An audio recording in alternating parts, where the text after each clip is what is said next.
इसलिए मंत्र के चक्कर में कम आना चाहिए। बहुत लोग सुन लेते हैं ये मंत्र जपो तो ये लाभ होगा, वो मंत्र, तो मंत्र जब तक गुरुजी आदेश ना दें उसे जपने का और गुरुजी सुन लें उसको 2-4 बार, तब उस मंत्र को करना चाहिए। उसी मंत्र से कल्याण होता है और उसी से लाभ होता है। तो अब मंत्र है इंद्र शत्रो विवर्धस्सो, तो उन्होंने कहा इंद्र शत्रो विवर्धस्सो, वो गुण हो गया। वो गुण में तो इंद्र शत्रु अगल निकाल दो, अविवर्ध अलग हो जाएगा, एक तरह से ऐसा होगा। और विवर्धस्सो, बी वहां जो है एक जगह पेट चिरा हुआ है और एक जगह वी बिना पेट चिरी हुई है, वही अंतर आ गया। यहाँ जो है वर्धकी में पेट चिरा हुआ है तो वर्धकी बनता है, और विवर्धन में, वर्धन में ऐसा नहीं है, वर्धन में जो है बिना पेट चिरा हुआ है। तो वृद्धि के अर्थ में जो धातु है उसका पेट नहीं चिरा हुआ है।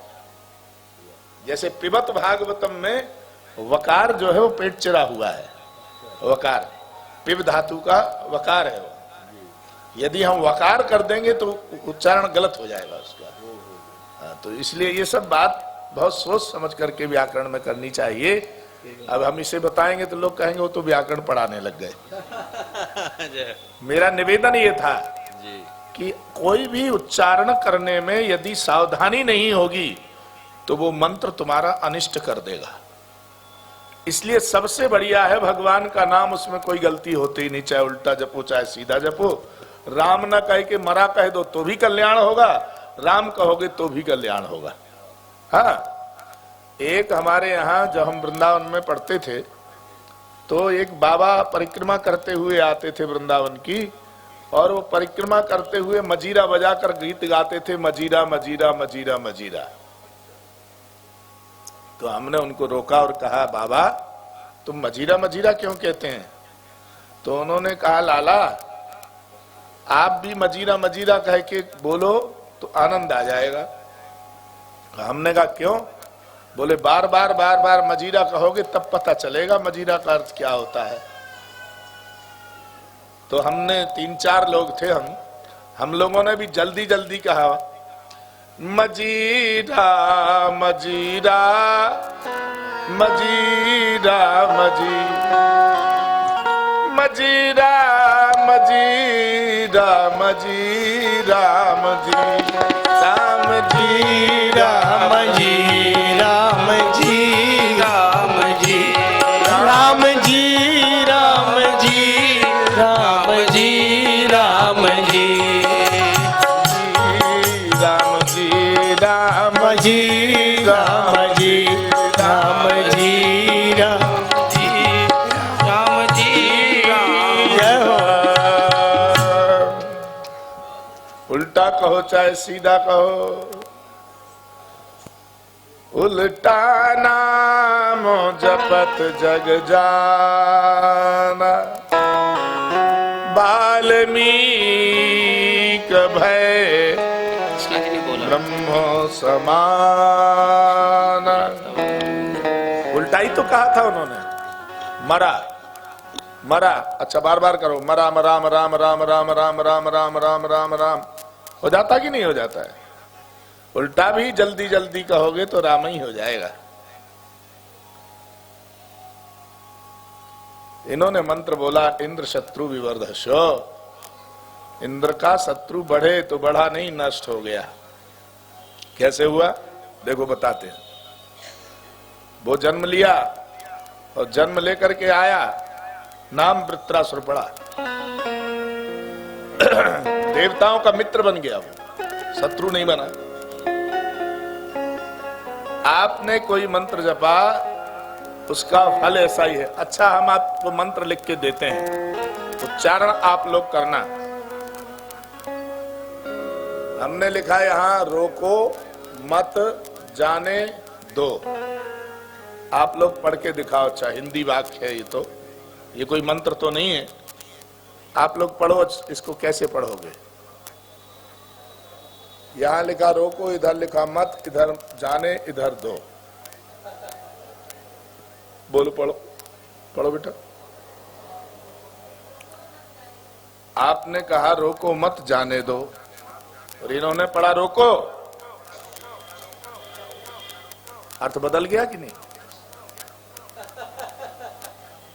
हिंदी के वाक्य को पढ़ने में भी अर्थ बदल जाता है, तो संस्कृत के पढ़ने में क्यों नहीं बदल जाएगा? उच्चारण जिसका गलत होगा उसको गलत ही उसका फल मिलेगा। कभी भी मंत्र की चपेट में नहीं आना चाहिए। जितनी दुनिया में दुख हैं, इस सारे संसार में जितने लोग दुखी हैं, कहीं ना कहीं कोई गलत मंत्र का प्रभाव है। उन सबको पवित्रता के साथ मंत्र का प्रयोग करना चाहिए। क्या कर रहे हैं? इसलिए भगवान नाम और भगवान के मंत्र को पवित्रता के साथ जपिए, उसी के द्वारा तुम्हारा कल्याण होगा। महाराज, आज त्वष्टा ने उस मंत्र को जपा, उसी से वृत्रासुर उत्पन्न हुआ, जो असुर जाति में उत्पन्न हुआ।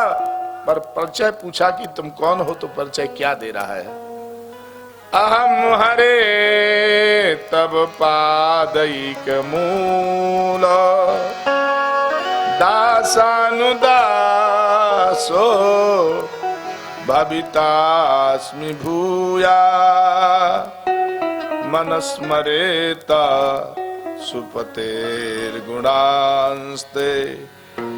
गृणीत्वा कर्म करो तु काया गृणीत्वा कर्म करो तु काया।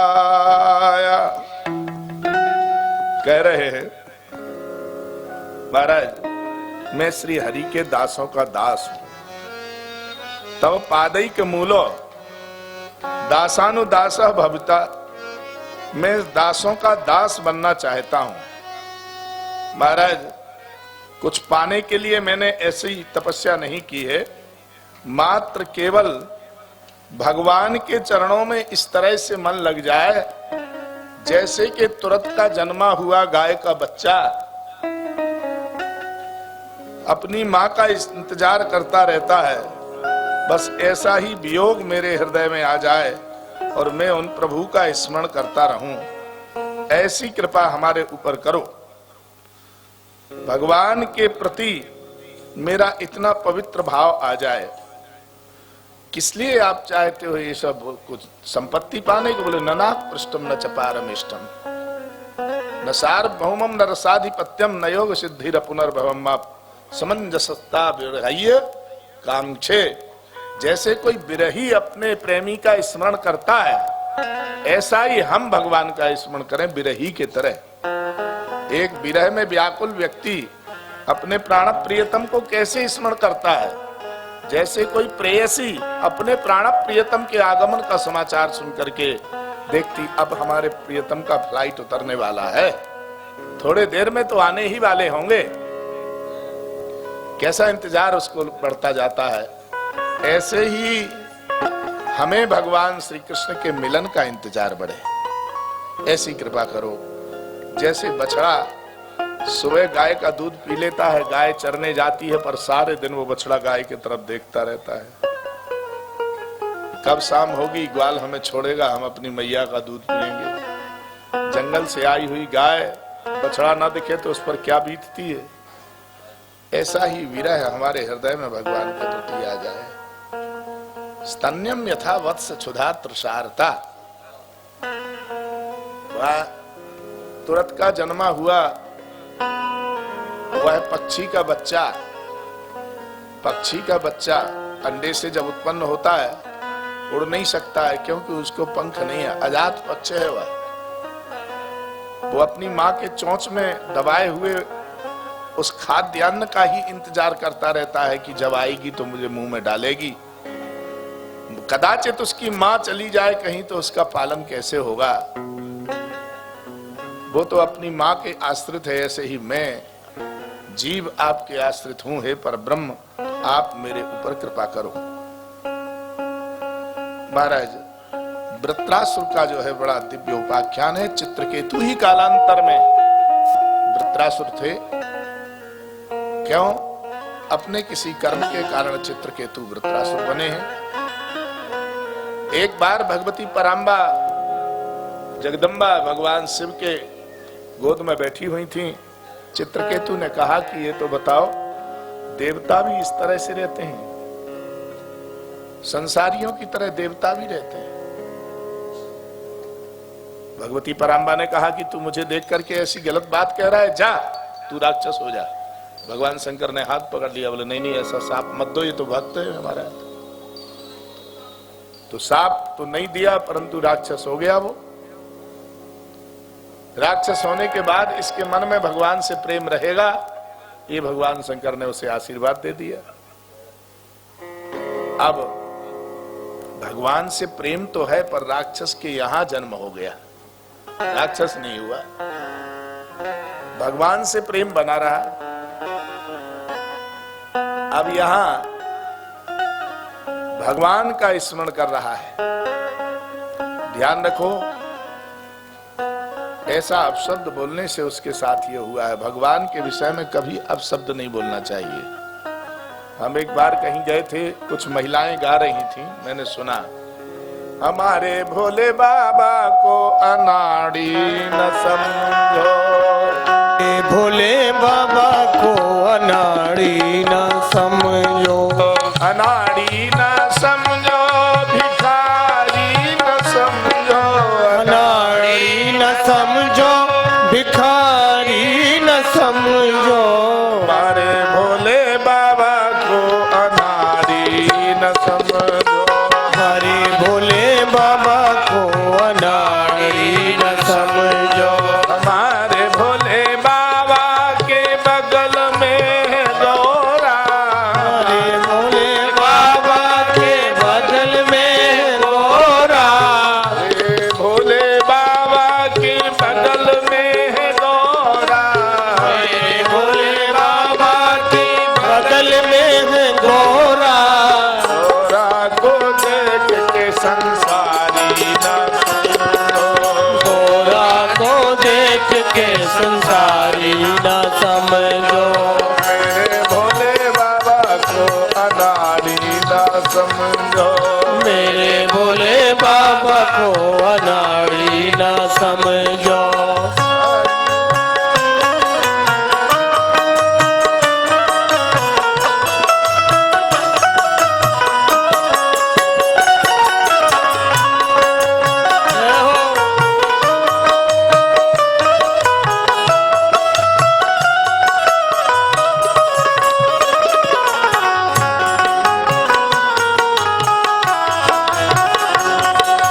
हमारे भोले बाबा को अनाड़ी न समझो, मेरे भोले बाबा को अनाड़ी न समझो, मेरे भोले बाबा के हाथ में है त्रिशूल, मेरे भोले बाबा के हाथों में त्रिशूल, त्रिशूल को देख के शिकारी न समझो, त्रिशूल को देख के नारी न समझो, मेरे भोले बाबा को अनाड़ी न समझो, मेरे भोले बाबा को अनाड़ी न समझो, मेरे भोले बाबा की बैल पे सवारी, मेरे भोले बाबा की बैल पे सवारी, बैल पे सवारी, हाँ बैल पे सवारी,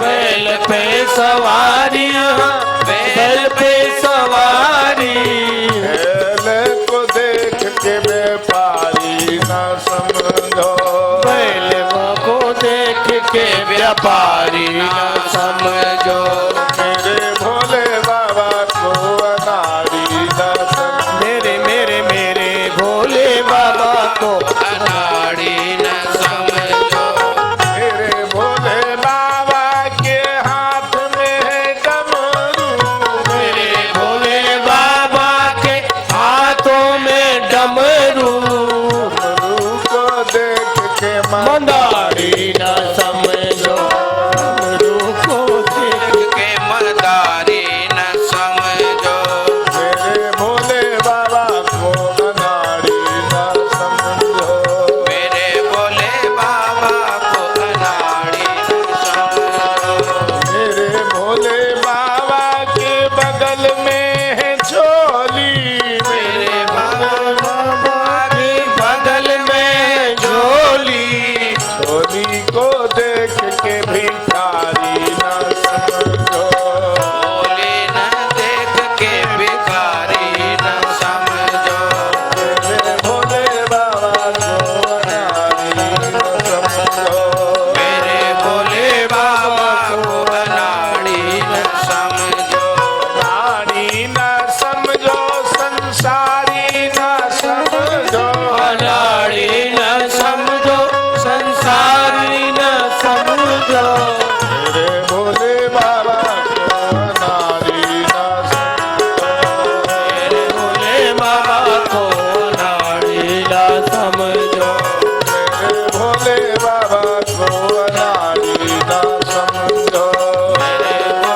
लाल की जय।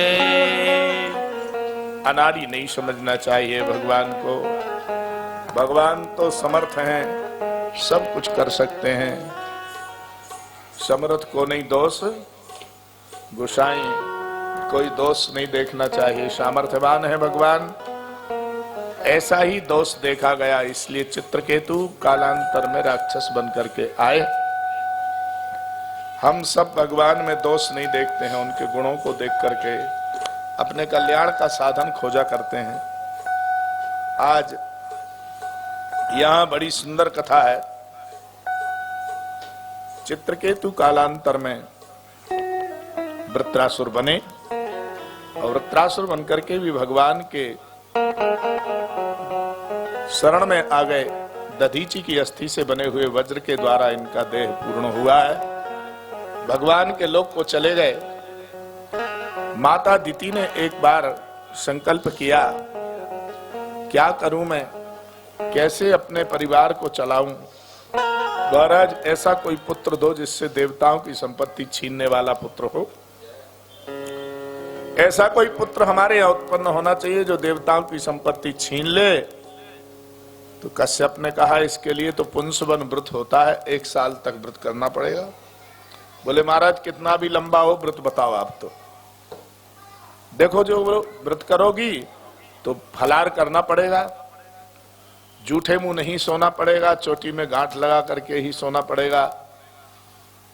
बहुत बातों को उसमें सावधान किया गया। गर्भ आ गया और गर्भ काल में माताओं को कुछ खाने पीने की विशेष इच्छा होती है, पर थोड़ा ही सा खा पाती हैं। क्यों, जहां पेट में जगह होती है वहां तो गर्भ आ गया है, इसलिए थोड़ा बहुत ही भोजन ले पाती हैं। पर बार बार थोड़ा थोड़ा खाने से उनको तंदुरुस्ती बनी रहती है। इसलिए उन्होंने विचार किया कि क्या खाएं। तो कभी कभी तो बहुत सी माताएं स्वाद के लिए मिट्टी ही खाने लगती हैं। बहुत जगह ऐसा सुना हुआ है। महाराज चूल्हे के मिट्टी को ही धीरे से निकाल के उसका स्वाद लेने लगती हैं। कैल्शियम की कमी होने से ऐसी इच्छा होती है। अब आजकल तो सब ज्ञान संपन्न युग है तो सब जानते हैं। माता दिति ने ऐसा ही किया, कुछ खाया और खा करके मुंह तो धोया नहीं, आचमन किया नहीं, सो गई। इंद्र को अवसर मिल गया। गर्भ में रहने वाला जो संतान है वो संतान तो हमारा शत्रु है। इंद्र ने विचार किया कि मौसी जी सोई हुई हैं, चलो हम वायु वेग से उनके गर्भ में पहुंच जाते हैं। मां तो दोनों ही हैं, दिति और अदिति। आखिर पत्नियां तो कश्यप की ही हैं, पिता तो एक है, माता दो है, तो क्या आपत्ति है। सो गर्भाशय में इंद्र पहुंच गया वायु के साथ। गर्भ में जो जवान एकदम बलवान पुत्र देखा उसने, बड़ा बलवान, ये तो हमें परास्त कर देगा। अभी तो छोटा ही है। गर्भ में उठाया वज्र और मारा, जर से 60 टुकड़े हो गए। गर्भ के शिशु के 60 टुकड़े किए, परंतु 7 टुकड़े जीवित हो गए और 7 पुरुष बन गए। बोले भैया हमको क्यों मारते? बोले अच्छा 7 बन के आ गए, चलो तुम्हें भी हम खंडित करते हैं। तो 7 टुकड़े कर दिए। 7 के 7 टुकड़े करे तो 49 हो गए।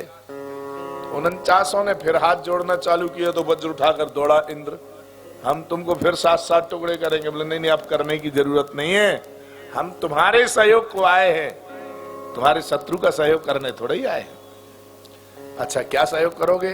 बोले हम 49 प्रकार के मरुत बन करके आए हैं, आप हमें स्वीकार कर लो। 49 प्रकार के मर्दगणों की उत्पत्ति होती है। 6वां स्कंद विश्राम की ओर जाता है। महाराज भगवान किस पर प्रसन्न होते हैं ये बात सोचने की है। कितने जल्दी प्रसन्न होते हैं इस पर विचार करना चाहिए। लोग कहते हैं कि भगवान जल्दी प्रसन्न नहीं होते हैं। अरे काम भाव से भी भजन करो तो भी भगवान प्रसन्न हो जाते हैं। द्वेष रखता है कोई और बार बार दोष रख करके कोई गाली देता है भगवान को, उसके उस गाली से खुश हो जाते हैं। हाँ, उन्होंने कहा भय से भी यदि कोई नाम लेता है तो उस पर भी प्रसन्न हो जाते हैं। बोले किसी ने किया है या आप हमको ही कह रहे हो? बोले हाँ। गोप्या कामाद भयाद कंसा, गोपियों ने काम भाव से श्री कृष्ण को पुकारा है, कंस ने भयात भय से और द्वेष से गाली देकर के चेदी नरेश चंदेरी के राजा शिशुपाल ने तो गाली दी थी। द्वेषा चैद्यादयोन पा संबंधाद वृष्णयः, वृष्णिवंशी मानी यादवों ने अपना संबंधी मानकर कृष्ण से प्रेम किया, हमारे वंश के हैं ऐसा कह के स्नेहाद प्रेम से आपने और हमने युवम भक्त्या वयम विभो, हमने व्यापकता के कारण उनको अपना स्वामी माना है। तो गोप्या कामात, काम भाव से तो गोपियां भगवान का यजन करती हैं, ऐसे आपको यजन करना है, आप विचार कर लो भाई, चाहे काम भाव से भजो चाहे द्वेष भाव से, पर भगवान का स्मरण तो करो। कंस एक दिन भोजन कर रहा था, तो भोजन करते करते दाल में काला काला दिखा, उसे तो घबरा गया, हटाओ हटाओ हटाओ हटाओ, इसमें मेरी मृत्यु तैर रही है। तो उसकी पत्नी ने कहा महाराज आपकी मृत्यु नहीं है, तो दाल में जीरा है, ये काला है, काले को मत डालो इसमें, हटाओ यहां से। मुझे नारद ने बताया है कि मुझे मारने वाला काला होगा। काला कौन है? श्री कृष्ण। काले काले बांसुरी वाले, पीतांबर धारण करने वाले, पीतांबर यानी ये दाल तो पीली पीली दिख रही है और उसमें काला काला दिख रहा है, पीतांबर धारण किए हुआ है, इसलिए काले से उसको बड़ा भय रहता है। भय से भी भगवान का स्मरण करना कल्याणकारी है। भय से तभी भगवान ने आकर उसके देह को पूरा किया है और उसके प्राणों को ग्रहण कर लिया है।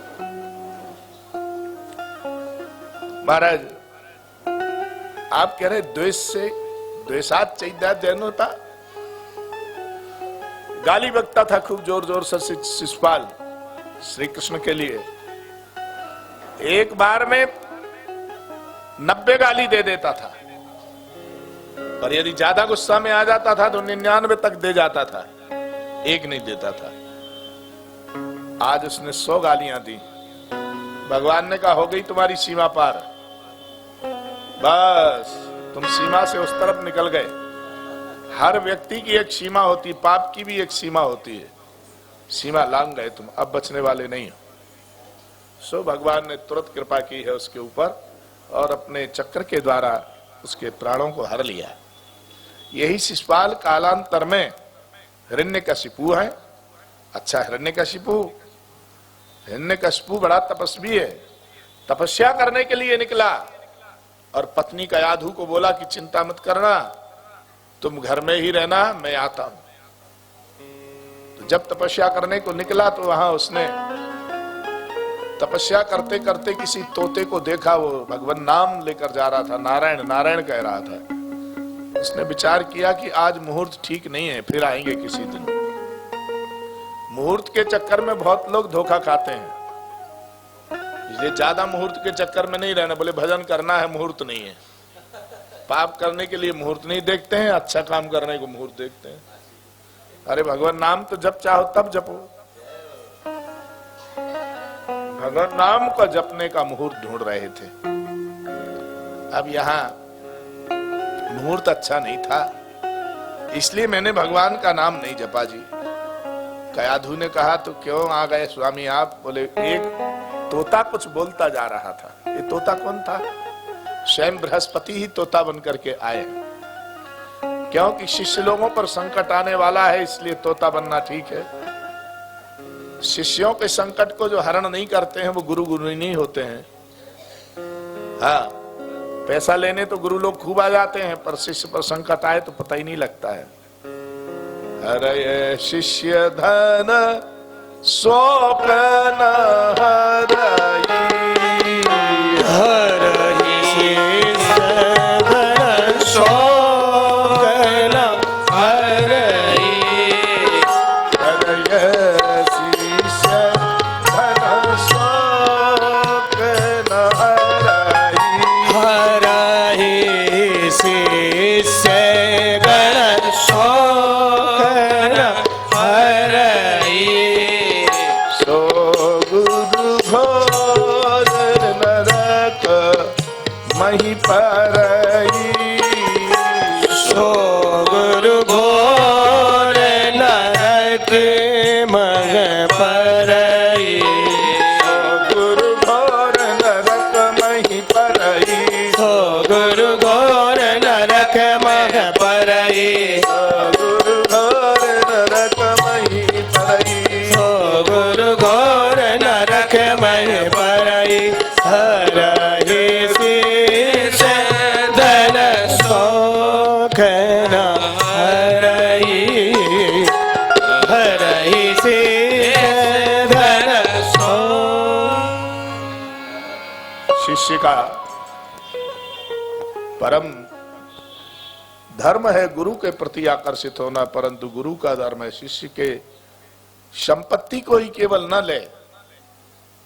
शिष्य से जब दक्षिणा लेनी होती है तो आ जाते हैं गुरुजी, भैया गुरु पूर्णिमा है गई अब तो आने दो। है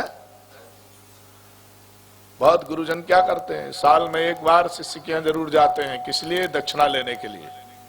देखो भाई, साल में एक बार आएंगे 2-4-5 हजार रुपया मिल ही जाएगा शिष्यों के यहाँ, तो चले आते हैं। और फिर थोड़ा और कुछ काम बता देंगे, ये है वो है, तो और मिल जाएगा। शिष्य से पैसा लेने के लिए नहीं जाना चाहिए। शिष्य को यदि लगेगा तो वो अपने आप गुरु के आश्रम में पैसा भेजता रहेगा, ये तो उसका कर्तव्य है। शिष्य पर संकट आवे तो तत्काल कहीं से भी समय निकाल करके उसको आश्वासन देना चाहिए, सांत्वना देनी चाहिए। यदि स्वयं पहुंच सकते हैं तो पहुंचो, नहीं तो आजकल तो बड़ी सुविधाएं हैं, वहां तत्काल बात हो सकती है। हाँ, दूरसंचार की बड़ी सुंदर व्यवस्था है, तो उससे संपर्क हो सकता है। भाई आप कैसे हो, ठीक से तो है ना, कोई परेशानी तो नहीं? इसलिए शिष्य के लिए शास्त्रानुकूल चलाना यही धर्म है गुरु जी का। शिष्य का अर्थ होता है जो शासन में रहता है। किसके शासन में? गुरुदेव के शासन में। किसके शासन में? गुरुदेव के बताए हुए शास्त्र के शासन में जो रहता है उसे शिष्य कहते हैं। शासनात् इति शिष्यः, जो शासन के अनुसार चलता है, शासन में चलता है, वही तो शिष्य है। अर्जुन ने इसीलिए कहा शिष्यस्ते हम साधिमान त्वां प्रपन्ना, महाराज मैं आपकी शरण में हूं, मैं शिष्य हूं, अर्थात जो आपने बताया है उससे मैं बाहर नहीं हूं, शास्त्र की मर्यादा में जीने वाला हूं मैं। अर्थात शिष्य को चाहिए गुरुदेव के बताए हुए मार्ग पर चले। गुरुजी भले चले जाएं, पर उनके बताए हुए वाक्य तो तुम्हारे साथ में है, वही गुरुजी हैं। गुरुदेव के वाक्य का उल्लंघन नहीं करना चाहिए, शिष्य का धर्म है। तो गुरु का क्या धर्म है? आजकल जो देखा जा रहा है ऐसा नहीं। गुरुजी वहीं से आशीष दे देंगे कि बेटा तुम्हारा संकट दूर हो जाएगा, घबराओ नहीं, भगवान का भजन खूब करो। आपत्ति काल में भी जो तुम्हारे साहस को नष्ट नहीं होने देते हैं वही तो गुरु हैं। विपत्ति काल में भी वो कहते हैं भगवान का भजन करो। अब किसी के सामने बहुत बड़ी विपत्ति आई है और आप कह रहे हो भजन करो, उसका मन कैसे लगे? तो उसको समझा दिया जाता है कि देखिए इसी के प्रभाव से सुख और दुख दोनों का निदान है। सुख अधिक आने पर भय जल्दी से फूल नहीं जाना चाहिए, और दुख अधिक आने पर भयभीत नहीं हो जाना चाहिए कि हे राम अब क्या होगा, हे राम अब क्या होगा। राम राम राम राम राम कहने से वो दुख भाग जाएगा, उस सुखों में परिवर्तित हो जाएगा। गुरुदेव ने ऐसा बताया तुम्हारा तुरंत ही वैसा ही होगा। तो बृहस्पति स्वयं यहां तोता बनकर के आए और उन्होंने तोता बनकर के आवाज बदल करके नारायण का नाम लिया। उसने विचार किया कि ये तो कोई भाई माया है, यहां नहीं भजन करना चाहिए, स्थान ठीक नहीं है या काल ठीक नहीं है। काल और स्थान दोनों अनुकूल नहीं है। कयाधु ने पूछा, स्वामी क्या हुआ, आप तो भजन करने गए थे। उन्होंने कहा, देवी जहां मैंने भजन किया वहीं से नारायण के नाम की ध्वनि सुनाई दी है। अरे कैसे सुनाई दे रही थी? नारायण। कयाधु ने माला ले ली कि 108 करवाना है आज। कभी नारायण का नाम नहीं जो लेते थे, आज ले रहे हैं। 108 बार नारायण नारायण नारायण कहवा दिया पतिदेव से। उसी रात को जो गर्भ आया उसी में श्री प्रहलाद जी का आगमन हुआ। भजन करके जो संतान आती है महाराज, वो भगवान की भक्त होती है। इसलिए श्री प्रहलाद जैसे भक्त का आगमन हो रहा है मां के गर्भ में। और माता के गर्भ में इतना सुंदर बालक आया है, प्रभु को कितनी प्रसन्नता हुई होगी। यहां भागवत में लिखा हुआ है, हिरण्यकशिपु अनुष्ठान करने गए पर अनुष्ठान करके लौट नहीं पाए, उससे पहले बच्चा जन्मना चाहता है। लिखा है 10,000 वर्षों तक तप किया उन्होंने, तो बच्चा तो बहुत बड़ा हो गया होगा। कयाधु ने उस बच्चे को जन्मने नहीं दिया। क्यों? नारद जी ने उन्हें वो शक्ति प्रदान की है, जब चाहोगी तभी जन्म दे सकती हो बच्चे को। नारद जी का दर्शन हुआ है। नारद जी कयाधु का हरण करके ले गए। रास्ते में इंद्र पहले ले जा रहा था, इंद्र से छीन लिया। इंद्र ने देखा कि इसके गर्भ से होने वाली संतान मेरा काल होगी, इसलिए हमारे शत्रु को नष्ट करने के लिए ले जाते हैं। मां के गर्भ से जन्मेगा तुरंत मार दूंगा। नारद जी रास्ते में मिल गए, बोले नहीं, इसके गर्भ से तो भगवान का भक्त होने वाला है। सो उसको कयाधु को आश्रम में रख करके सत्संग कराया। नारद जी ने जो उपदेश सुनाया उसी से कयाधु को ज्ञान हो गया। गर्भ में रहने वाला बालक भगवान का भक्त हो गया उस सत्संग के प्रभाव से। गर्भ काल में कथाएं जरूर सुनना चाहिए बहनों को, ताकि उनके गर्भ में आने वाली जो संतान होगी वो भगवत भक्त होगी। इसीलिए माताओं को मनुस्मृति, महाभारत, मानस ये सब सुनाया जाता है। कालो गच्छति धीमताम, समय के अनुसार चलना चाहिए लोगों को। किस काल में कौन सा ग्रंथ सुनाया जाए ये ध्यान रखना चाहिए। महाराज, समय का एक निश्चय होता है कि किस समय में कौन से ग्रंथ के श्रवण से क्या फल की प्राप्ति होती है। तो यदि गर्भावस्था है तो उस काल में श्रीमद् भागवत मानस ये सुनाने से संतान बहुत पुत्र होती है, संतान धार्मिक पुत्र होती है। और यदि राजा है और राजा के यहाँ पत्नी को गर्भ आ गया और वो गर्भवती है, तो उसको क्या सुनाना चाहिए? बोले महाभारत सुनाना चाहिए। उसको महाभारत सुनाइए, उसी से होने वाली संतान दिव्य हो जाएगी। महाराज, यदि कहीं बनिया के यहाँ संतान होने वाली है तो मनुस्मृति आदि सुनाओ, उसके यहाँ होने वाली संतान बहुत अच्छी व्यापारी होगी। इसलिए ऐसी स्मृतियों का श्रवण कराना चाहिए। सनातन धर्म का वाचन करती है वो ग्रंथ। तो ब्राह्मण के यहाँ संतान होने वाली है तो उसके लिए भागवत और साथ साथ में स्मृतियां भी सुनाई जाए, तो महाभारत का भी कुछ भाग सुनाया जाए, आदि पर्व आदि, तो होने वाली संतान वैदुष्य को धारण करने वाली होती है। इसलिए प्रातर्द्यूत प्रसंगेन, प्रातः काल द्यूत प्रसंग सुनना चाहिए। द्यूत का प्रसंग मानी जुआ का प्रसंग प्रातः काल।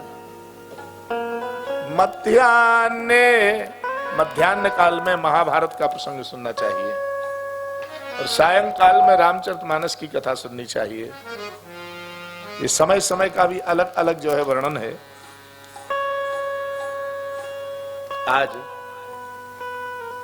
कयाधु ने कहा कि मेरा बालक जन्म लेना चाहता है, बाबा आप ऐसी कृपा करो कि ये हमारी इच्छा से जन्म लेवे। यदि यहां जन्म ले लेगा तो आपकी बदनामी होगी, हमारे पतिदेव जब लौट के आएंगे और मैं चाहूंगी तो उसको जन्म दूंगी। तो कितने हजार वर्षों बाद सिद्ध हो गया है। वह हिरण्यकशिपु ब्रह्मा ने आकर के वरदान दिया, हे कश्यप नंदन उठो तिष्ठो तिष्ठ ब्रह्मते पा सिद्धोसी काश्यप। हे कश्यप नंदन तुम सिद्ध बन गए हो, वरदान मांगो, क्या चाहिए? उन्होंने कहा महाराज कुछ नहीं चाहिए। नहीं मांगो, क्या चाहिए? तो उन्होंने कहा नांतर बहिर दिवानक्तमन्यमस्मादपि चायुधैः न भूमौ नाम्बरे मृत्यु न नरै न मृगैरपि। महाराज ऐसा वरदान दो जिससे मैं मरूं नहीं। मरूं नहीं? ऐसा तो होता ही नहीं है कि जो जन्मेगा वो मरे नहीं। मरने अरने में बहुत कष्ट होता है। फिर कैसा, इसमें कुछ संशोधन करो। बोले महाराज मैं दिन में नहीं मरूं। तो फिर रात को? बोले रात में भी नहीं मरूं। फिर बोले घर में? बोले घर में ना मरूं। तो बाहर? बोले बाहर भी ना मरूं। न भूमौ, भूमि पर भी न मरूं, न अंबरे न आकाश में मरूं, न नरई है, मनुष्य से मेरी मृत्यु नहीं हो, न मृगई है, पशु से भी मृत्यु नहीं हो, न नर से न पशु से, न आयुध ही, न आयुध से, किसी शस्त्र अस्त्र से मेरी मृत्यु नहीं होनी चाहिए। ऐसा वरदान मांग लिया। ब्रह्मा जी ने कहा ठीक है ऐसा ही होगा। उस बात को पूर्ण करने के लिए भगवान ने विचार किया अब क्या रूप बनाया जाए जिससे इसे मारा जाए।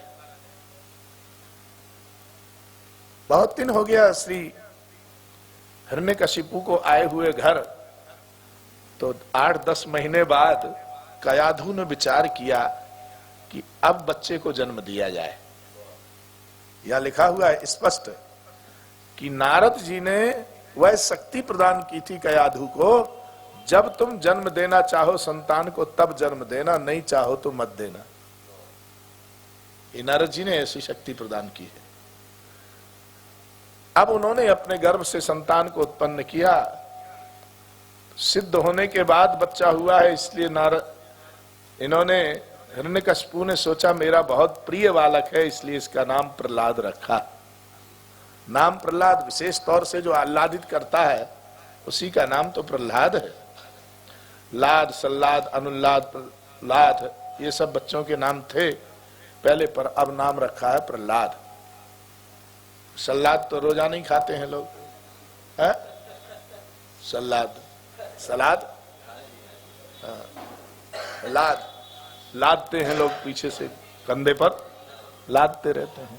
लाद, अनुलाद, अनुलाद मानी बार बार लादना। और हिलाद है, यहां धातु है हिलाद, लाद्यति, हिलाद्यता, हिलाद्यंती। अब अनुल्लाद, सल्लाद, लाद और प्रहलाद। प्रहलाद बड़े सुंदर है। प्रहलाद ने अपने बालकाल से ही भगवत भजन पसंद किया। पढ़ने के लिए विद्यालय भेजा तो बच्चे ने क्या पढ़ा, पूछा बच्चे को कि बेटा तुम क्या पढ़ के आए हो।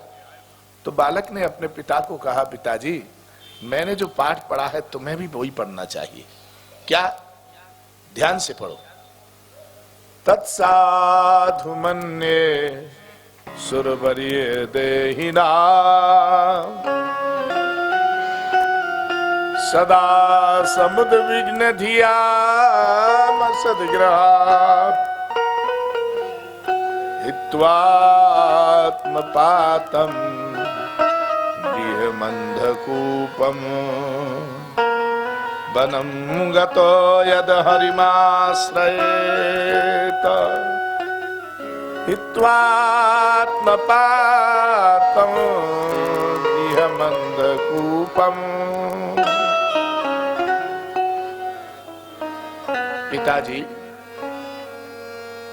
साधु को चाहिए कि वो भगवान का भजन करे। देहिनाम समुद्र विघ्न धियाम असद ग्रहात, असत ग्रहों से बचना चाहिए और सदग्रहों की ओर चलना चाहिए। क्या? प्रत्येक देहधारी का धर्म है कि वो किसी तरह से अच्छे काम करे, आप हम सब अच्छे काम करें, नहीं तो अंधेरे कुआं में गिरा हुआ है वो। अंधेरा कुआं क्या है? यही घर है। ये ग्रह क्या है? बोले अंधेरा घर है। इसलिए वनम गतो, वन में जाओ और भगवान का भजन करो। प्रहलाद की चोटी पकड़ करके कहा, दुष्ट तू हमको सिखाने आया है? चल यहां से, मुझे सिखाने को चल दिया तू। भगवान का भजन करो। किसने पढ़ाया है तुम लोग को? ये गुरुओं ने पढ़ाया है। गुरुओं को बुलाया, तुमने पढ़ाया? बोले नम प्रणीतम न पर प्रणीतम सुतो बदत्ते तवेन्द्र शत्रु। तुम्हारे शत्रु ने ये विद्या पढ़ाई है। कौन ने? नारद ने। जब इंद्र हरण करके ले गया तभी इसके गर्भ में वो विद्या आ गई। नए सर्ग की अमोमति रस्य राजन नियच्छ मन्युम कददांस्ममान नम प्रणीतम न पर प्रणीतम। मैंने नहीं पढ़ाया। किसने पढ़ाया? और कोई ने नहीं पढ़ाया। ये तो नारद का दिया हुआ ज्ञान है। नारद जी ने कहा, बेटा भूय अहासुरा सुतम न चेद गुरुमुखियम ते कुतो भद्रा सती मति। बेटा तुम अपनी मति का सही उपयोग करना, कहीं गलत जगह अपने अभद्र अर्थात बुरे मार्ग में अपनी बुद्धि का प्रयोग मत करना। क्यों? असती, ये मति जो है असत पर जल्दी से प्रयोग होती है। इसलिए बुद्धि का प्रयोग सत्य में करो, अर्थात सत्य के मार्ग पर चलने का प्रयास करें। असत को सहज में पकड़ लेती है ये। असत को बुद्धि का आकर्षण होता है। सबका मन बुरे मार्ग को सिखाना नहीं पड़ता है किसी के लिए। छल कर ले गई छली को, छली को ही छल लिया इसने। ना राम रहे ना माया, बलि सिर धुन धुन पछताया। दोनों कर गए बंटा ढार, दोनों ने सफाया कर दिया। ये हमारे ब्रिज में गाया जाए भैया, मोए तो गीत गावो आवे ना, यही लोग गवाले में। महारानी लक्ष्मी स्वयं यहाँ मांगने के लिए आई हैं। बलि का पावन चरित्र ये संदेश देता है कि जिसके पिता की संपत्ति है उसी को मिलना चाहिए। बामन का चरित्र, बामन ने छल नहीं किया है, बामन ने संपत्ति उसकी उसी को दिलाई है, अपने पास तो रखा नहीं। देवताओं की संपत्ति देवताओं को मिल गई, ये उपाय किया। कोर्ट में जजमेंट भी इन्हीं कथाओं के माध्यम से होता है। जो जजमेंट देते हैं जज लोग, उसमें जजमेंट देने में यही सब कथाएं निमित्त मानी जाती हैं। ये बातें बहुत ध्यान से समझनी चाहिए और ये अध्ययन करके ही जज लोग निर्णय देते हैं कि इसका क्या निर्णय होगा। भाई सत्यव्रत नाम के राजा को प्रलय दिखाने के लिए मत्स्य रूप में भगवान प्रकट होते हैं और उन्हें प्रलय दिखाया है। सूर्य वंश और चंद्रवंश का वर्णन करते हैं। यहाँ सूर्य वंश और चंद्रवंश में एक पीढ़ी का अंतर है। देख लिए जरा ध्यान से, आप लोग सुनेंगे तो बात समझ में जल्दी से आ जाएगी। अब भगवान आना चाहते हैं इसलिए उतावलापन आ रहा है मन में। हाँ, क्योंकि आने में 10 मिनट बाकी है। अभी पीर चालू है गई है। हाँ जी, दर्द चालू है गए हैं। अब थोड़े ही देर में कन्हैया आवे वारे हैं। सो सूर्य वंश और चंद्रवंश में अंतर समझ लो। ब्रह्मा के नेत्र से अत्रि का जन्म हुआ है। ब्रह्मा के नेत्र से अत्रि और मन से मरीचि, मन से मरीचि, प्राणों से वशिष्ठ, उत्संग से नारद। तो जान लीजिए मरीचि और अत्रि भाई भाई हुए। क्यों भाई? अत्रि नेत्र से और मरीचि मन से, तो ये दोनों भाई हो गए। मरीचि के यहां तो कश्यप का जन्म हुआ है बाबूजी, ध्यान देंगे आप लोग। मरीचि के यहाँ कश्यप और अत्रि के यहाँ चंद्रमा का जन्म हुआ है। तो कश्यप और चंद्रमा कजन हुए कि नहीं हुए? है जी। चचेरे भाई हो गए, चाचा के लड़के, इसलिए भाई हो गए। तो यहां कश्यप के यहां सूर्य का जन्म हुआ है, अदिति के यहां आदित्य, अर्थात कश्यप की पत्नी अदिति के यहां आदित्य विवस्वान को जन्म देती हैं। विवस्वान मानी सूर्य होता है। सूर्य भगवान चंद्रमा के भतीजे हुए, इसलिए एक पीढ़ी बाद आए। परंतु सूर्य के वंश में स्वयं भगवान श्री राम का प्रादुर्भाव हुआ है। सूर्य के पुत्र हुए वैवस्वत मनु, और मनु के यहां सुद्युम्न हुए। इक्ष्वाकु नृगशर्यान्त्र दृष्टिस्थ नरिष्यंत करुष्वांग आदि उत्पन्न हुए हैं। उसी में मानधाता आदि की कथा है। दिलीप हुए, दिलीप के रघु, रघु के अज, अज के दशरथ, दशरथ के यहाँ राम लक्ष्मण भरत शत्रुघ्न उत्पन्न। ऐसी बड़ी सुंदर कथा है। राम जी का जन्म संपूर्ण जगत के लिए आनंददायक है। जय हो।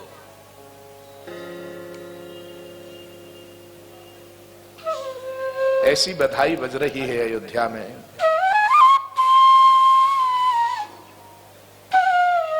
प्रगटे हैं आज रघुरैया, अवध में बाजे बधैया। प्रगटे है आनंद नैया, आवध में बाजे बधैया। प्रगटे है आनंद नैया, अवध में बाजे बधैया। बाजे बधैया, बाजे बधैया, बाजे बधैया, बाजे बधैया। प्रगटे है आनंद नैया, अवध में बाजे बधैया। प्रगटे है राज रघुरैया, अवध में बाजे बधैया। गलिन गलिन में धूम मची है। गले गले में धूम मची है। गलिन गलिन में धूम मची है। गले गले में धूम मची है। बाज रही सहनैया, अवध में बाजे बधैया। बाज रही सहनैया, अवध में बाजे बधैया।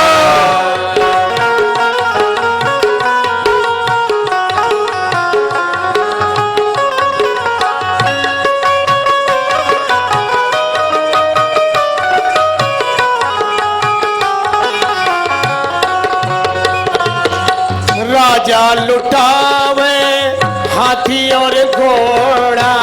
राजा लुटावे हाथी घोड़ा। राजा लुटावे हाथी और घोड़ा। राजा लुटावे हाथी और घोड़ा। और लुटावे धन गैया, अवध में बाजे बधैया। लाल लुटाए बनी गैया, अवध में बाजे बधैया। प्रगटे है आज रघुरैया, अवध में बाजे बधैया। प्रगटे राम रघुरैया, अवध में बधाई हो। बाजे बधैया। जय हो।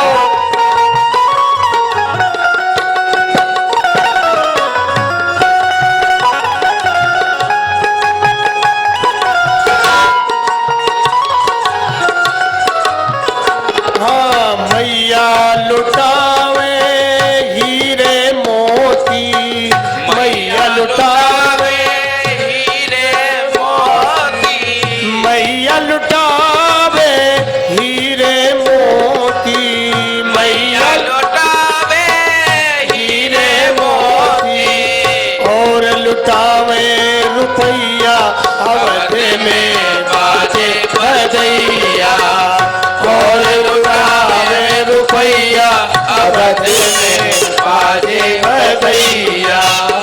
प्रगटे हैं आज रघुरैया अवध में बाजे बधैया। प्रगटे हैं आज रघुरैया अवध में बाजे बधैया।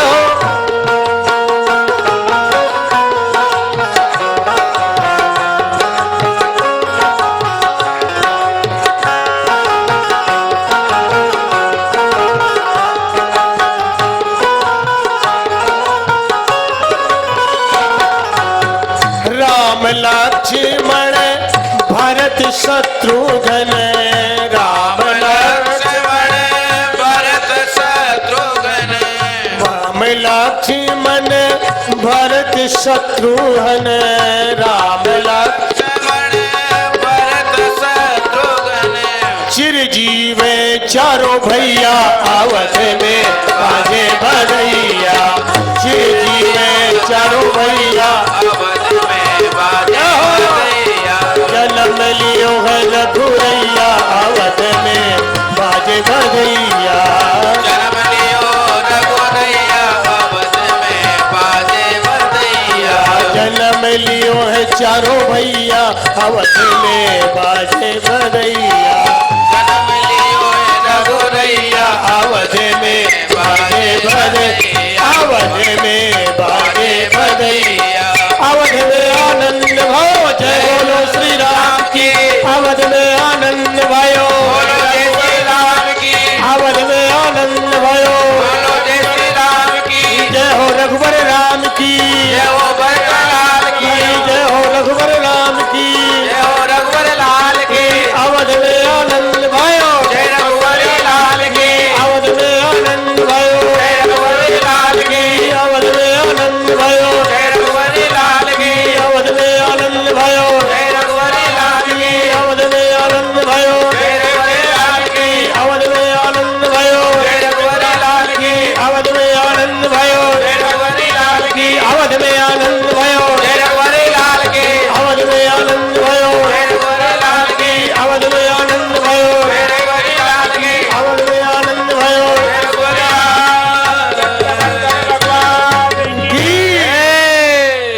बैठ जाइए सभी अपने स्थान पर। अयोध्या की गलियों में दिव्यानंद छा गया है। अयोध्या में एक एक गली में दिव्य बधाइयां हो रही है। राजा ने बहुत कुछ लुटाया है, मैया बहुत कुछ लुटा रही हैं। अब ब्रज की शोभा का यहाँ निरूपण। बैठ जाओ बेटा, बैठो बैठो। ब्रज की बड़ी दिव्य शोभा आ रही है। महाराज ब्रज में यहाँ नंद और यशोदा वाह के यहाँ लाला रूप में आने वाले हैं प्रभु। महारानी देवकी जो है जी उनका 8वां गर्भ श्री कृष्ण पधार रहे। जय हो अस्यास्ताष्टमा गर्भो हंतायाम वैसे अबुधा। जी ऐसी आकाशवाणी हुई कि 8वां गर्भ तुम्हारा काल होगा। तो कंस देवकी को मारना चाहता है, कारागृह में रखा गया। आप जानते हैं चंद्रवंश का वर्णन पहले ही आ चुका है। वही ऐल जो पुरुरवा हुआ था, उसी पुरुरवा से रह गए विजय आयु सतायु सत्यायु हुए। और ययाति नाम के राजा का वर्णन आया। ययाति के ही वंश में सूरसेन हुए। सूरसेन के वसुदेव और वसुदेव के यहाँ स्वयं भगवान आ रहे। इसलिए चंद्रवंश का बड़ा सुंदर वर्णन है, बहुत सरल वर्णन है। आज भैया 6 पुत्रों के मर जाने के बाद माँ देवकी बड़ी दुखी है गई है जी। तो 7वें में स्वयं भगवान बलराम के रूप में पधारे हैं, जो कि रोहिणी माता के गर्भ से जन्म लिए हैं। समस्त नगर में हल्ला है गो कि लाला गर्भपात है गए। तो 8वें गर्भ में स्वयं जगन्नियंता परमात्मा पधार रहे हैं। देवताओं ने सब तैयारियां कर ली हैं। रात्रि को ठीक 12 बजे अष्टमी तिथि है। अष्टमी के रात्रि में बार कौन सा है? बुधवार। नक्षत्र कौन सा है? रोहिणी। रात्रि को ठीक 12 बजे प्रभु पधारे हुए हैं। नगर में जय जयकार है वे लग गई। महाराज जब लाला पधारते हैं तो देवता पुष्पों की वर्षा करते हैं। तमदभुतं बालक मम्बुजेक्षणं तमद्भुतं बालक अम्बुजेक्षणं चतुर्भुजं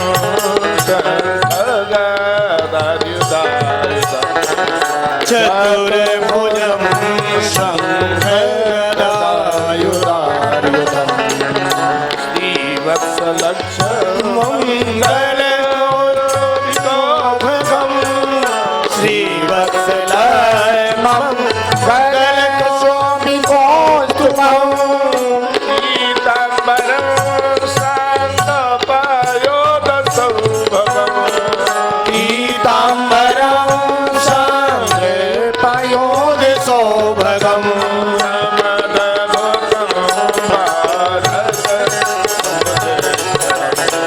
तमद्भुतं बालकमम्बुजेक्षणं चतुर्भुजं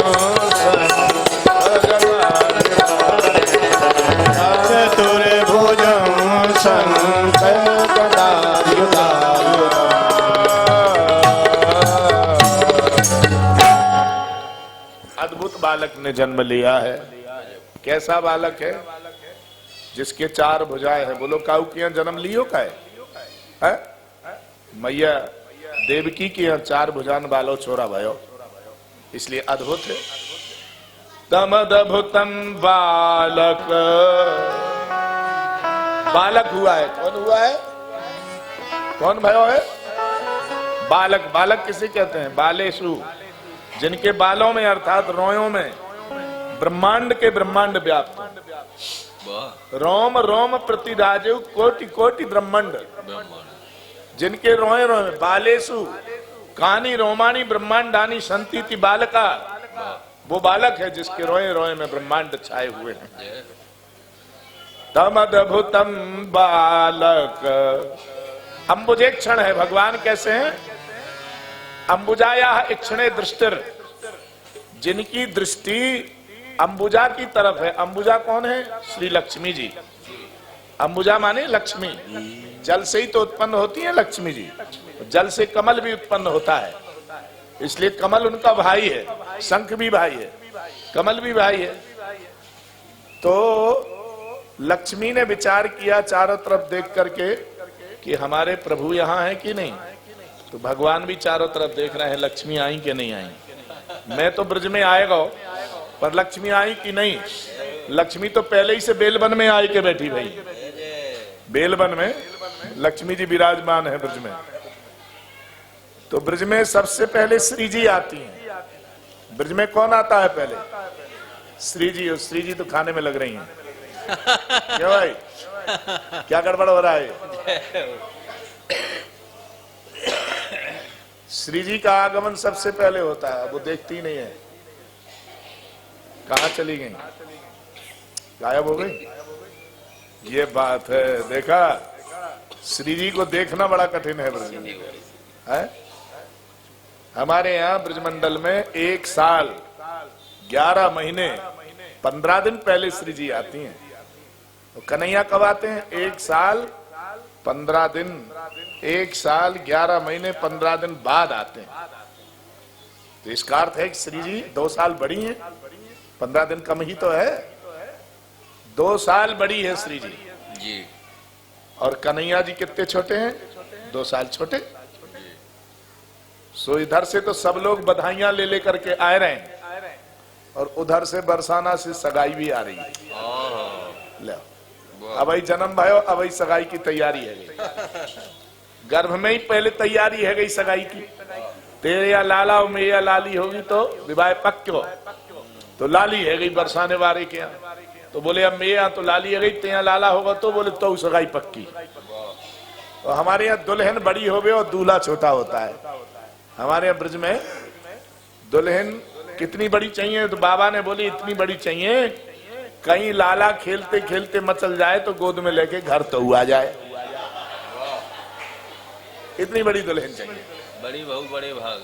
क्या बात है। हमारे ब्रज में एक कहावत है, बड़ी बहू बड़े भाग। हमारी कथा भाई कानोरे में, कनवारे में, कानोरो नहीं कनवारो, जी कनवारो है राजस्थान में, हाँ कामा के परे माऊ, जी कदम्ब खंडी के परे में वाह एक गांव है छोटो सो, जहाँ श्री ठाकुर जी को कर्णवेद संस्कार भयो, कान का छेदन वहां हुआ है। तो वहां एक पंडित जी के यहाँ कथा भाई, अब बड़े विद्वान है वो, उनके घर पे कथा भाई भागवत की। तो उनने कहा बोले शास्त्री जी ने एक पत्रिका देख लियो, छोरा की शादी है। कब है? बोले बस विवाह जा दिन कथा पूरी होगी, बाकी दूसरे दिन बारात जानी है। ठीक है, हमने कहा अब पत्रिका का देखनी, जब आपने तय कर दिया संबंध तो पत्रिका क्यों दिखा रहे हो? ना देख लो। सोन ने छोरी की और छोरा की दोनों उनकी पत्रिका मुझे दे रखी। जो ही मैंने देखी काहे तो बा में जो है छोरी की उम्र छोरा ते 6.5 साल ज्यादा है। तो मैंने कही बोले बाबा जी क्या कर रहे हैं, तुम ऐसी शादी कर रहे हैं? छोरी तो बहुत बड़ी है। कितनी बड़ी है? तो मैंने कही 6.5 साल बड़ी है। ए छोरा 6.5 साल तो है, तेरी अम्मा तो मेरे ते 16 साल बड़ी है। होए होए होए, अच्छा बाप रे बाप। हम अंगुली दबा के रह गए। तेरी अम्मा मानी हमारे मित्र की अम्मा, जिसके हम कथा करने गए थे। जी जी तो पंडित जी की जो पत्नी है, हाँ उनने कही 16 साल बड़ी है वो हमसे। वाह मैंने कहा जब वो 16 साल की होंगी तो तुम तो 21 साल के रहे होंगे। वाह 1 साल के होंगे तुम जब शादी भई होगी। जय हो। बोले ना ना ऐसी बात ना है लाला, सही बात ये है कि मेरे ते तो 16 महीना ही बड़ी है, परंतु मैं 16 साल मानू भाई। वाह वाह क्यों घर का काम तो वही संभालती है, मैं तो कछु करूँ ना है, ठीक। पंचांग देख लूं बस, और कोई काम ना है मेरे। क्या बात, तो हमारे यहाँ ब्रज में तो भैया दुल्हन बड़ी और दूल्हा छोटे। वाह वाह अब भाई ब्रजवासी को पतो लगी जैसे ही कि लाला को जन्म भयो है, सो ही सब के सब ब्रजवासी मैया के यहाँ आवे को तैयार रह रहे हैं। यहाँ बाबा लाला को लेकर के वहां पहुंचे हैं, जहां मैया यशोदा लाली को लेकर के विश्राम कर रही का है। पतो नहीं चले वो कब आए कब चलेगा, यमुना जी ने कब चरण पखाड़े काहुए पतो न चले। सुबह ही सुबह जय भोर में कोई जग के आई सुनंदा बुआ, यहाँ बुआ तो बैठी ही होगी। जो ही बुआ आई सो महाराज बड़े जोर से थाली बजामते भाई, हेगो हेगो हेगो हेगो का हेगो, बोले लाला हेगो लाला हेगो। सोदा जायो लैलेना मैं बेदन में सुन आई। जय सोदा जायो लेना मैं बेदन में सुन आई। मैं बेदन में सुन आई, मैं बेदन में सुन आई। मैं बेदन में सुन आई, पुराणन में सुन आई। यशोदा जायो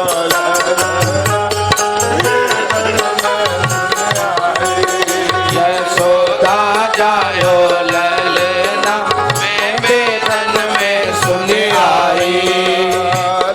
वसुदेव चले गोकुल, ले वसुदेव चले गोकुल को, वसुदेव चले गोकुल, ले वसुदेव चले गोकुल को। चरण पखारे सुन आई चरण पखारे यमुना मैं बेदन में सुन आई। यशोदा जायो ललना मैं बेदन में सुन आई। यशोदा जायो ललना मैं बेदन में सुन आई। काहे को यक बलुर पालनो, काहे को यक बनुर पालनो, और काहे को यक बनुर पालनो। काहे को यक बनुर पालनो, काहे के लागे फूदना मैं जमुना में सुन आई। काहे के लागे मुदना मैं बेदन में सुन आई। यशोदा जायो लैला मैं बेदन में सुन आई।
सबके लागे पूजना मैं वेदन में सुन आए हे सबके लागे पूजना मैं वेदन में सुन आए यशोदा जायो लैला मैं वेदन में सुन आई यशोदा जायो लैला मैं वेदन में सुन आई बधाइयो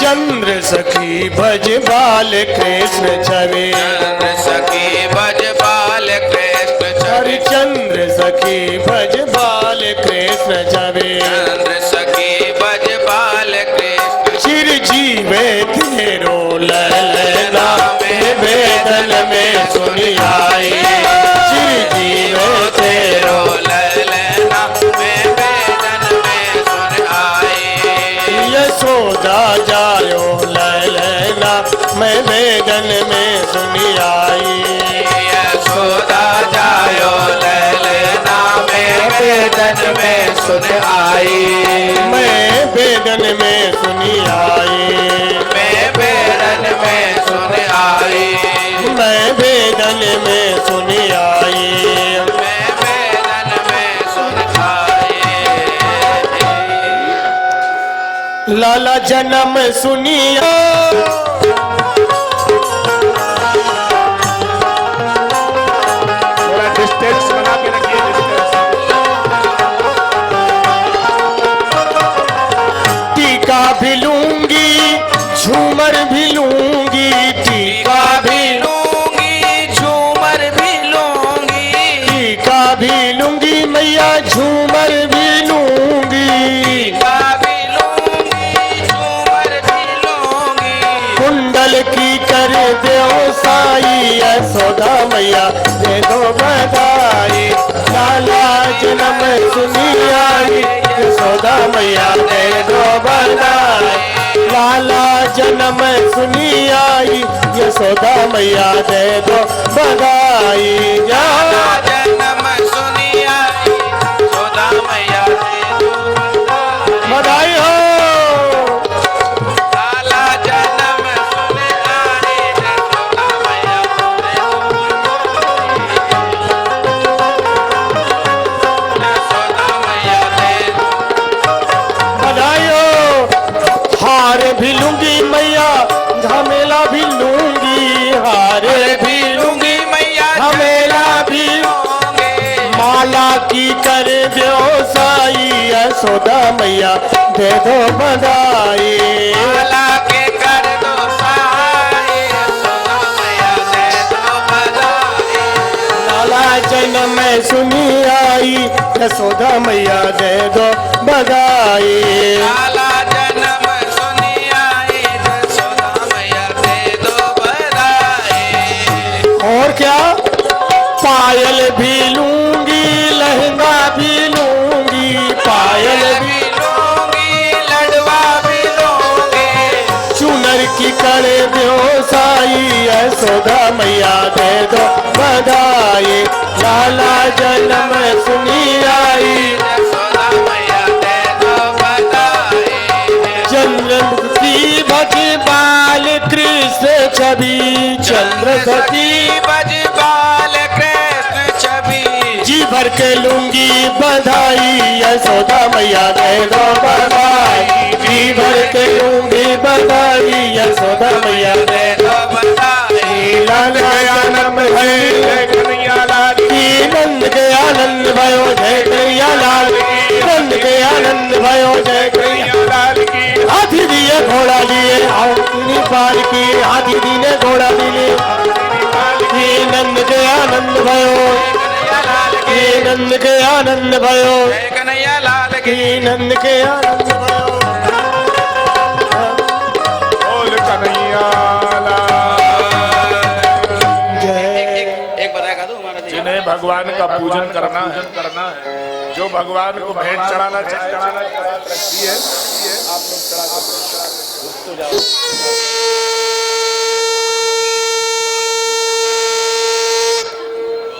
जिनको भेंट चढ़ानी होगी सामने परात रखी है, आप लोग चढ़ाइए जब तक एक बधाई गाएंगे पूजा या शाम अब लुटाना नहीं होगा, भेंट चढ़ाएंगे तब तक जो है गीत चलेगा और आरती होगी इसके बाद। बोलो भाई, बोलो। जय जय श्री राधे।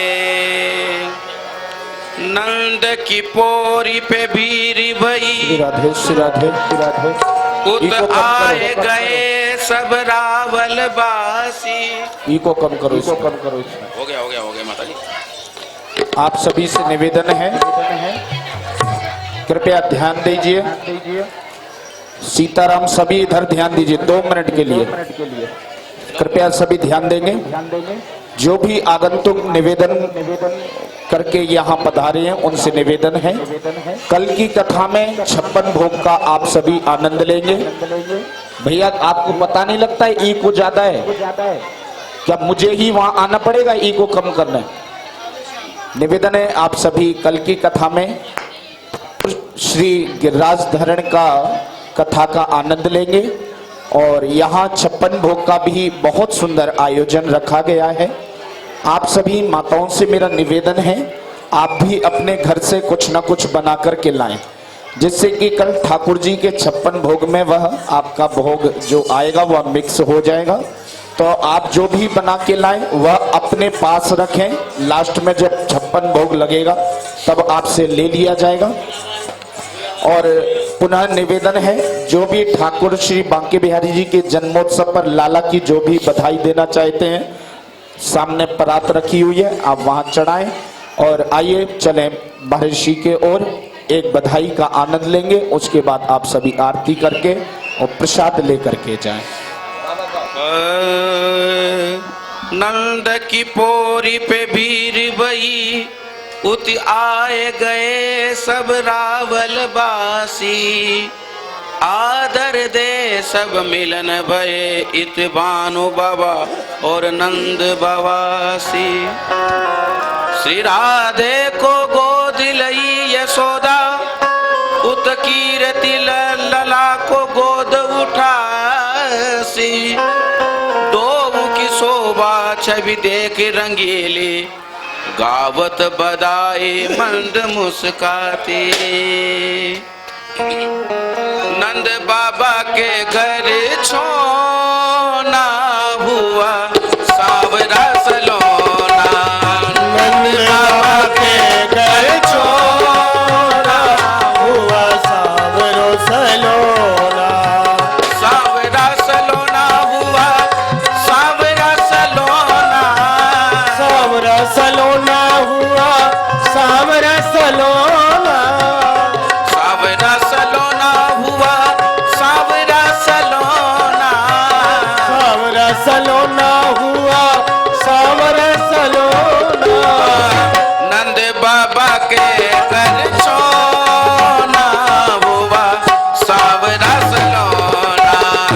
नंद बाबा के घर सोना हुआ सावरा सलोना।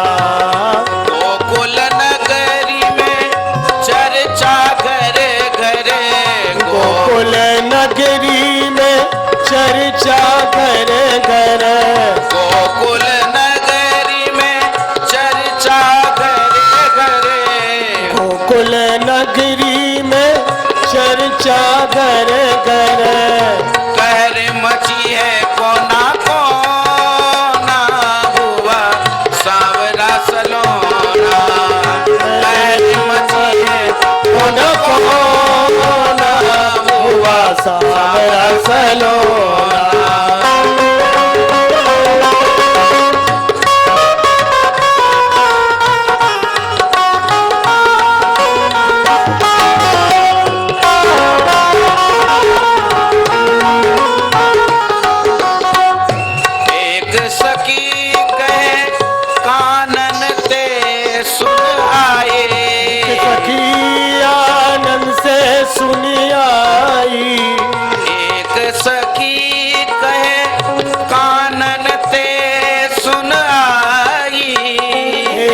सखी कहीं कानन से सुनी आई, वाला को रोना हुआ सावरा सलोना, वाला रोना हुआ सावरा सलोना।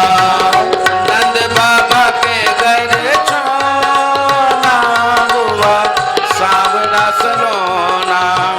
एक कहे में तोरी देख आए, एक कहे में तोरी देख आई, झूल रहे लाला पले ना हुआ सावरा सलोना। झूल रहे लाला पलना हुआ सावरा सलोना।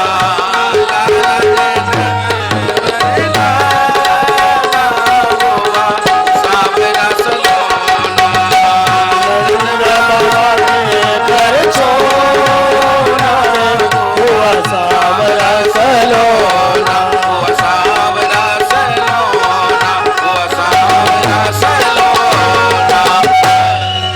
आरती भाल कृष्ण की जय।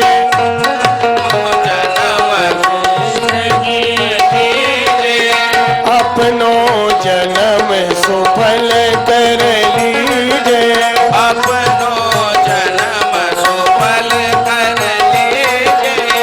श्री यशोदा को परम दुलारो।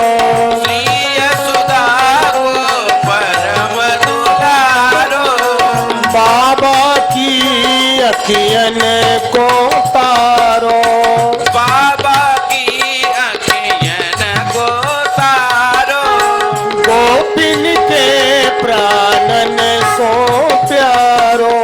गोपियन के प्राणन सो प्यारो, दिल पे प्राण निछावर कीजे, पे प्राण न्यौछावर कीजे। आरती भाल कृष्ण की जय। आरती बाल कृष्ण की कीजे।